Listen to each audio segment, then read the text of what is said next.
Contact number 84205 नीचे दे रही हूँ। बस एक इंट्रोडक्शन कर रही हूँ कि 18 साल होने को है कि मैं ज्योतिषी बनकर, तांत्रिक बनकर, स्पिरिचुअल कंसल्टेंट यानी गाइड बनकर इस पेशे में हूँ। और अभी मेरा एज 55 प्लस है। तो अगर कोई ये वीडियो फर्स्ट टाइम देख रहे हो तो ये मेरा रिक्वेस्ट है कि पुराने वीडियोस भी देख लो, क्योंकि कई सालों से मैं इस लाइन पे होने के कारण बहुत सिस्टमेटिकली डे बाय डे रहती हूँ। और यही वजह है कि पुराने वीडियोस जो है वहाँ से आज जो मैं हूँ देखने में, और लाख जो है जितने सारे बैड लक मैंने फेस किया, वहाँ से आज की बात अगर कहो तो मैं शांति से रहती हूँ और अपना काम लेकर जैसा मैंने चाहा था अपनी ज़िंदगी में जब छोटी थी वैसे ही मैं चल सकती हूँ।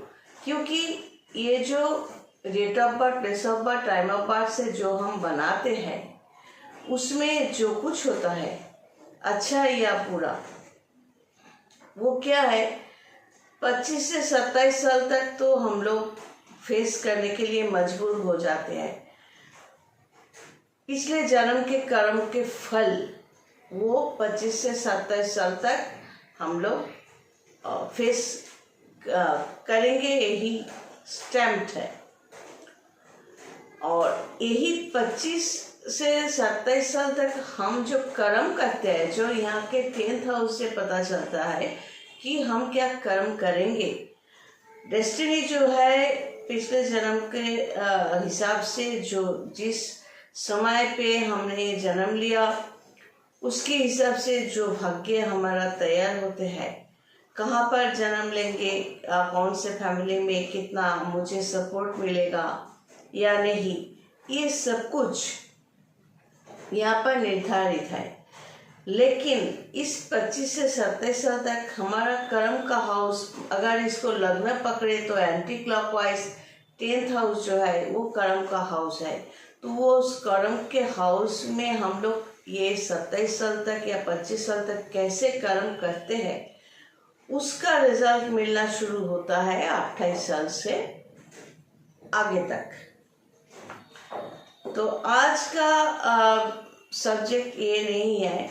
ये जो वीडियोस मैं करती हूँ ये अपनी पसंद से करती हूँ कि भगवान ने जो कुछ मैंने दिया, और इस विद्या में, ज्योतिष विद्या में जब पैर रखा तब मैं सिर्फ उनके भरोसे चलती आई हूँ और सक्सेस भी मिले हैं मुझे। आज भी कस्टमर्स है और ये इस पर डिपेंड नहीं करता कि इसमें कितना वीडियोस व्यूज़ होंगे या सब्सक्राइबर या फॉलोअर्स, इसका वजह कुछ और है। इसीलिए कस्टमर से हम फ्री कंसल्टेंसी देते हैं। कोई बहुत जोर करते हैं तो हम काम हाथ में लेते हैं, नहीं तो मेरा फिक्स कस्टमर्स, कुछ और कस्टमर्स है ऑलरेडी हमेशा रहते हैं। तो इसलिए मैं फ्री कंसल्टेंसी भी देती हूँ। वो कई वीडियो मैंने छोड़ रखा है, आप देख लेना। तो आज का वीडियो जो है वो ये कि कई सवाल हमें करते हैं लोग कि नोन कस्टमर्स, अननोन कस्टमर्स की व्हाट्सएप में सवाल आते हैं कि हमारा जो वास्तु दोष है वो हम कैसे समझें। तो बात यह है कि वास्तु दोष है या नहीं ये समझना इतना मुश्किल नहीं है।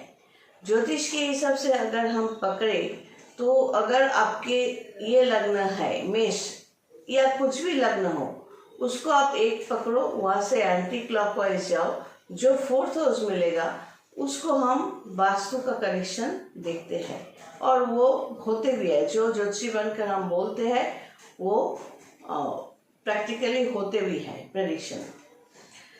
तो 4th हाउस, एक एक हाउस में कई कनेक्शंस होते हैं। तो 4th हाउस में अगर प्रॉब्लम है तो आप तो ज्योतिषी नहीं हो। अगर ज्योतिषी नहीं हो, ज्योतिष विद्या आपको आता नहीं है, तो आप ये देख लेना। पहली बात तो ये है कि आपके माँ के साथ जो कनेक्शन, वास्तु दोष होने की जो रिएक्शंस, रिफ्लेक्शंस, वो मैं बता रही हूँ कि माँ के साथ जो कनेक्शन है, या माँ जैसी कोई फीमेल नानी हो सकती है, माँ जैसी कोई हो सकती है, तो उन लोगों के साथ रिलेशन आपको लगेगा। ऐसा हो सकता है कि हमेशा क्रैश होता है, झगड़ा होता है, या ऐसा होगा कि वो औरत आपको इतना सपोर्ट करेगी, इतना पॉजिटिव होकर आपको शुरू में लगेगा कि ये मुझे बहुत सपोर्ट करती है, वो माँ हो या कोई भी हो। लेकिन आखिर में जाके आपको ऐसा लगेगा, अगर आप कोई रिलेशन में जाती हो या जाते हो, तो वो इतना इंटरफेयर करेगी। और अगर लड़की हो तो आपके ससुराल को लेकर इतना ही इंटरफेयर करेगी। एक्चुअली उसका जो पॉजिटिवनेस है, आप आपके पति के साथ या पत्नी के साथ क्या बात कर रही हो, क्या खाओगी क्या नहीं खाओगी, सब कुछ में उसका जो इंटरफेरेंस होंगे, तो वो धीरे धीरे क्या होगा, आप दोनों के अंदर एक दरार, एक स्क्रैच करता जाएगा।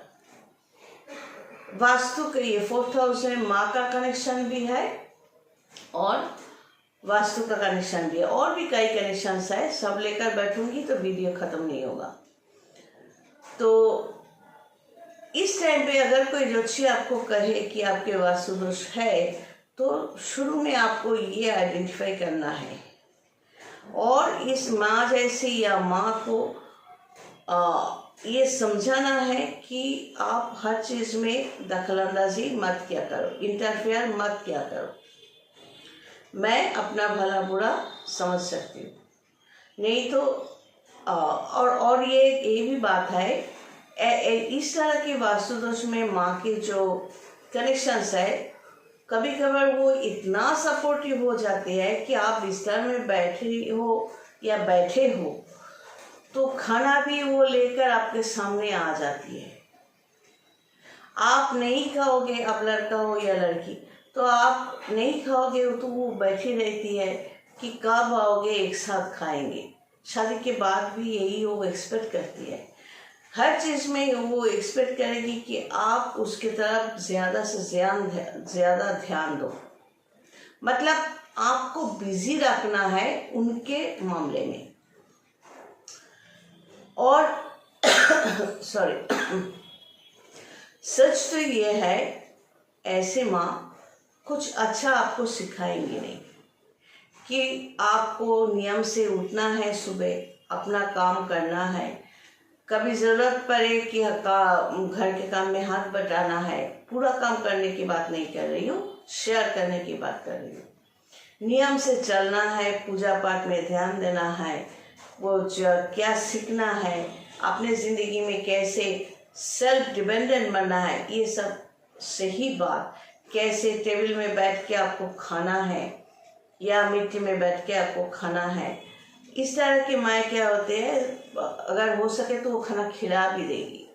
तो इससे क्या होता है, ये सपोर्टिव हो या सपोर्टिव ना हो, जैसे भी हो, नॉर्मली आपकी जो आदत है ये खराब करती रहती है। ये है पहला स्टेप। दूसरी बात, घर में हमेशा किचकिच होती रहेगी।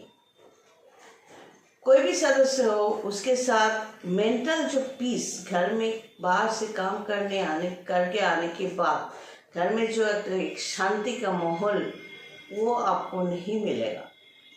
पूजा पाठ की जगह पर भी आप बहुत एफर्ट दोगे, पूजा करोगे या घर में कोई सदस्य बुजुर्ग पूजा करेंगी, फिर भी ये नहीं है वो नहीं है, मतलब ये नहीं है वो नहीं है, ये पैसा भी हो सकता है, सामान भी हो सकता है। हमेशा एक जैसे कि बंगाली में बोलते हैं कि अभाव, मतलब एक प्रॉब्लम, ये नहीं है वो नहीं है, ये चाहिए वो चाहिए, हमेशा नहीं है। ये होता रहता है, चिल्लामिल्ली होता रहता है।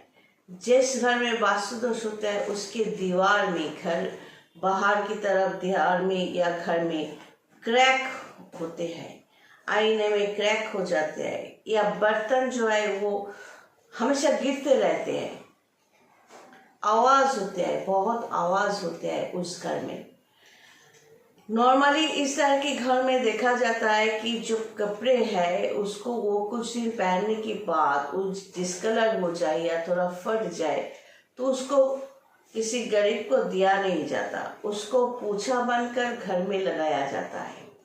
और यही बुजुर्ग औरतें करती है नॉर्मली। इससे क्या होता है, आपके जो भाग्य है, जैसे कि हमारा ड्रेस या कुछ कोई भी सामान हम किसी को देते हैं तो उसका एक नियम होते हैं ताकि उस चीज़ के साथ हमारा कोई अटैचमेंट ना रहे। क्योंकि एक कोई कुछ भी हम इस्तेमाल करें, यूज़ करें, उसके साथ हमारा अटैचमेंट होता है। इसीलिए नॉर्मली कोई मर जाए तो सामान जलाया जाता है या दूर जाकर किसी को दिया जाता है धोने की बाद।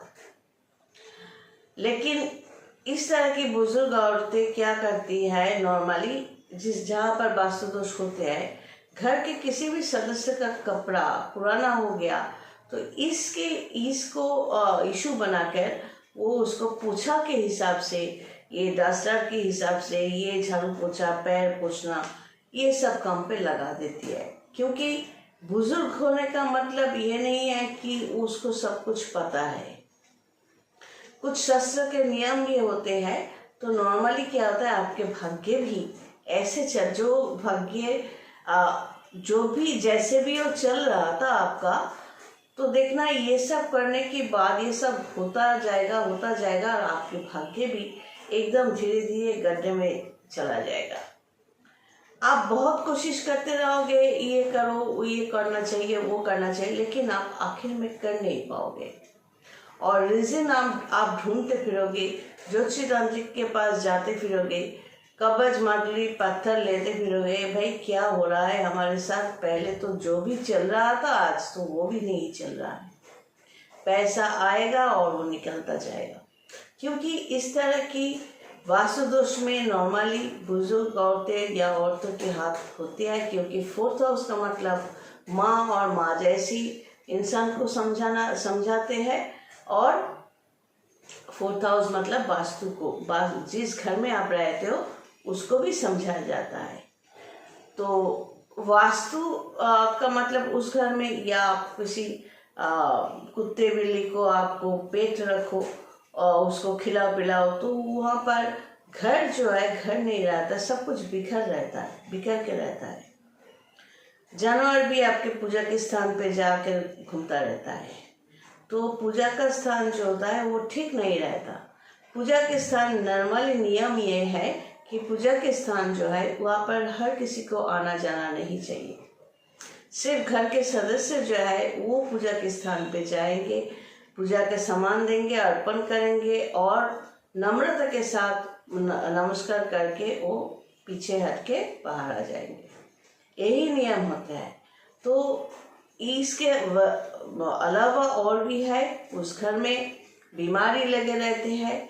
अचानक सब कुछ ठीक चल रहा था, अचानक ऐसा बीमारी आ गई कि आप पैसा खर्चा करते करते थक गए, या नहीं है, सबके आगे हाथ फैलाना पड़ रहा है। रिश्ते जो है ये एकदम टूटते जाते हैं। तो वास्तु दोष का यही कुछ बेसिक रिफ्लेक्शंस है जो आपके हाथ में होते हैं, आप कंट्रोल कर सकते हो। और अगर कंट्रोल नहीं कर सकते तो जैसे कि ज्योतिष में वास्तु का कनेक्शन होते हैं और मैं वास्तु को लेकर कंसल्ट करती हूँ।